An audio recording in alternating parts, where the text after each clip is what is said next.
नमस्कार दोस्तों, स्वागत है आपका एक और ब्लॉग में। मैं इस समय कर्नाटक के ऐतिहासिक शहर हम्पी में हूँ। एक ऐसी जगह जो कभी विजयनगर साम्राज्य की राजधानी हुआ करती थी।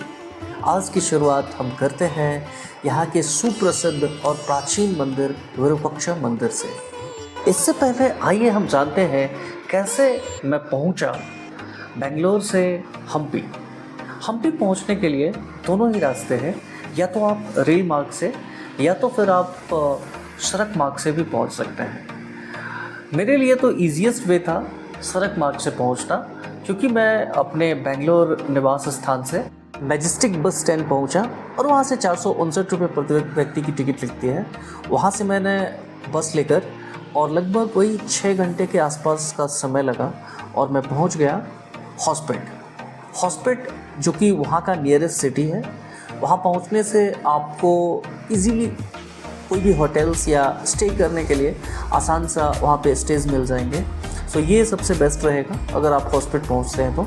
और हॉस्पिटल पहुँचने के लिए इन्हीं खूबसूरत रास्तों के साथ मैं वहाँ पहुँचा, जो बड़ा ही एक कल्ट टाइप का फीलिंग देगा, क्योंकि साउथ इंडिया में कहीं भी अगर आप ट्रैवल करें तो इस तरह के दृश्य दिख जाते हैं। इन्हीं रास्तों से होते हुए अब मैं पहुँच गया हूँ विजयनगर साम्राज्य की कभी राजधानी रही हम्पी शहर में। बस स्टैंड से ही आप विरूपाक्ष टेम्पल के गोपुरम का दर्शन कर सकते हैं और वहीं हम सबसे पहले करेंगे इस दर्शनार्थ की शुरुआत। सबसे पहले हम पहुंचेंगे विरूपाक्ष मंदिर। अभी हम स्टैंड पहुंच चुके हैं। अब यहाँ से हम करते हैं अपने पहले दर्शनार्थ की तैयारी। ये आज के दर्शनार्थ की शुरुआत करते हैं हम विरूपाक्ष मंदिर से। यह मंदिर भगवान शिव को समर्पित है। जैसे ही आप मंदिर में प्रवेश करते हैं, सामने दिखाई देता है इसका भव्य गोपुरम, लगभग 50 मीटर ऊंचा। इसे देखकर आज भी आप अंदाज़ा लगा सकते हैं कि वास्तुकला का स्तर यहाँ कितना ऊंचा रहा होगा और यहाँ की सकारात्मक ऊर्जा सब कुछ मंत्रमुग्ध कर देने वाला है। यहाँ एक खास बात और भी है, मंदिर के एक हिस्से में कैमरा ऑब्स्क्यूरा तकनीक का इस्तेमाल हुआ है। आप यहाँ उल्टा प्रोजेक्टेड चित्र देख सकते हैं मंदिर के गोपुरम का, जो कि सूरज की रोशनी से बनता है।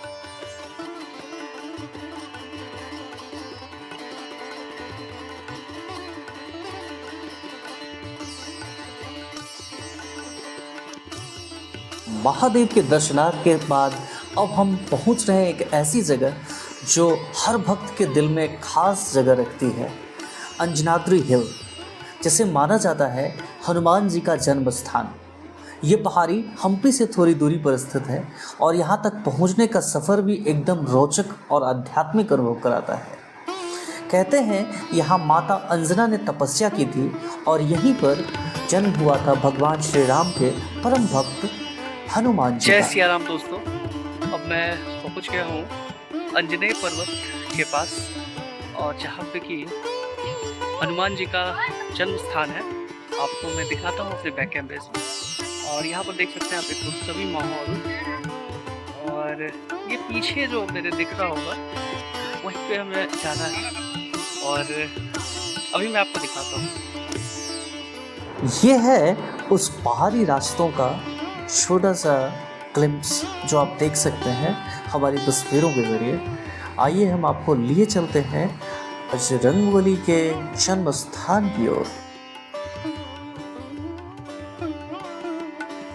अब ये देखिए हमारी पहाड़ी रास्ते की जो चढ़ाई है हनुमान हल्ली, यानी कि हनुमान जी के जन्म स्थान अंजनेय पर्वत के लिए, वो अब शुरू हो चुका है। और जैसे जैसे हम ऊपर पहुँचेंगे आपको हम दिखाने का प्रयास करेंगे। यहाँ पर देखिए हम लोग पहुँचे हैं जहाँ से कि चढ़ाई का ये रास्ता आप देख सकते हैं, दुर्गम रास्ता दिख रहा है आपके सामने। दोस्तों अब चढ़ाई के लिए ऊपर के लिए ऊपर निकल चुके हैं और यहाँ पर दुर्गम रास्तों की चढ़ाई। जय जय श्री राम, जय जय श्री राम, जय वीर हनुमान। हनुमान जी के दर्शनार्थ ये जो ऊपर शेड बना हुआ है ताकि जाने वाले श्रद्धालुओं को किसी भी तरह की कोई दिक्कत ना हो और आराम से सुगम तरीके से पहुंच सके। जय बजरंगबली, जय श्री राम। ऊपर जन्म स्थान तक जाने के लिए हमें चढ़ने होंगे करीब 575 सीढ़ियाँ। तो चलिए शुरू करते हैं आध्यात्मिक यात्रा। सीढ़ियाँ थोड़ी ज़्यादा ज़रूर है, लेकिन रास्ता बहुत सुंदर और शुद्ध वातावरण से भरा हुआ। रास्ते में आपको मिलेंगे बंदर, भक्तजन और वो हवा जो सीधे दिल को छू जाती है। चढ़ाई कंप्लीट होने वाली है, लगभग 73 सीढ़ियाँ और बची हुई है यहाँ पे। और ये पहाड़ी चढ़ाइयों के बीच आप देख सकते हैं यहाँ के पहाड़ों का एक सुंदर सा दृश्य। यहाँ से ऊपर से एक अलग ही ये किष्किंधा पर्वत का आपको व्यू देखने को मिलेगा। और यहाँ जाके अभी हमें वो है अंजनेय पर्वत। ये देखिए ऊपर जय श्री राम के नारों से गूंज रहा होगा।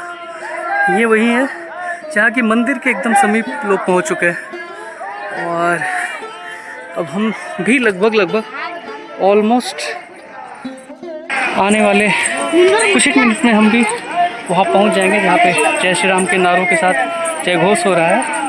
ऊपर जहाँ पर कि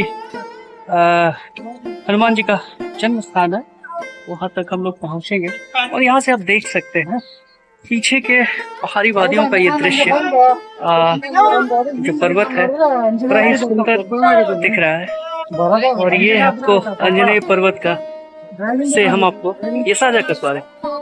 यहाँ पहुँचने में थोड़ा थकान जरूर होती है, लेकिन जब ऊपर से देखता है ये नज़ारा, सारी मेहनत सफल हो जाती है।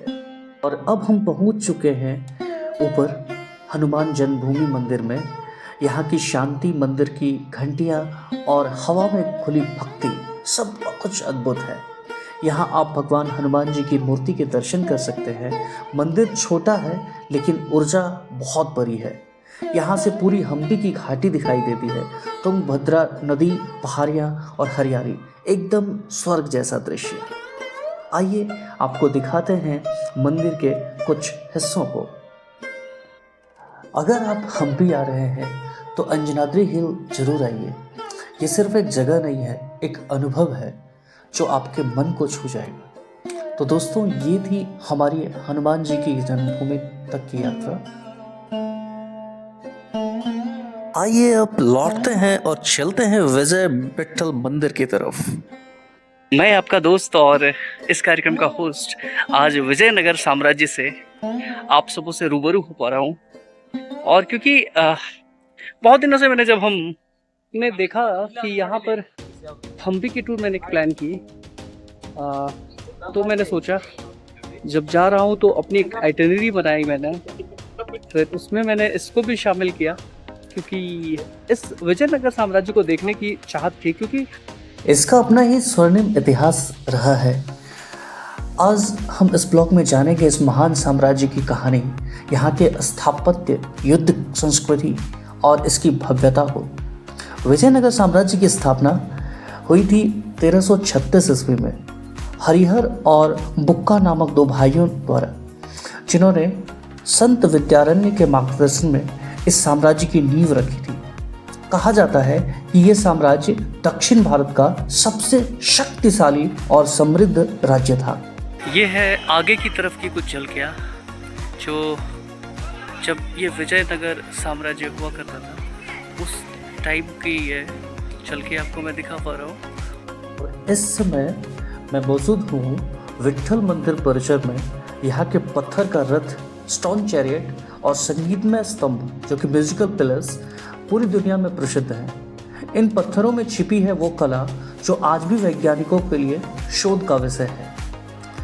इन पत्थरों के बने हुए म्यूजिकल पिलर्स पे जब आप थाप लगाएंगे तो आपको एक अलग तरह की म्यूजिकल ध्वनि सुनाई देंगी। आपको बताते चले, यहाँ विजय विट्ठल टेम्पल के अंदर कुल 56 म्यूजिकल पिलर्स हैं जो संगीतमय पिलर्स के रूप में जाना जाता है। और इनको हम सारेगामा पिलर के रूप में भी जानते हैं। और इनको हम म्यूजिकल नोट्स को प्रोड्यूस करने के लिए जानते हैं। जब पूरा उत्तर भारत का हिंदू साम्राज्य का ऑलरेडी पतन हो चुका था, ऑलरेडी उन पर मुगलों का कब्जा हो चुका था, तब तक ये एकमात्र हिंदू साम्राज्य था जो अभी तक अविजित था। हालांकि कहते हैं ना, हर ऊंचाई का एक समय में पतन होता है। 1565 में तालीकोटा के युद्ध में यह साम्राज्य कई मुस्लिम सल्तनतों से हार गया और हम्पी को लगभग पूरी तरह से नष्ट कर दिया गया। आज जो हम देख रहे हैं ये सिर्फ इसके गौरव की परछाइयाँ हैं, लेकिन ये परछाइयाँ भी अपने आप में चमत्कारिक है। तो दोस्तों, ये था हमारा सफ़र विजयनगर साम्राज्य की गलियों में। एक ऐसा शहर जो अब खंडहर है, लेकिन कभी ये जीता जागता स्वर्ग था। अगर आपको ये व्लॉग पसंद आया हो तो लाइक करें, शेयर करें और सब्सक्राइब करना ना भूलें।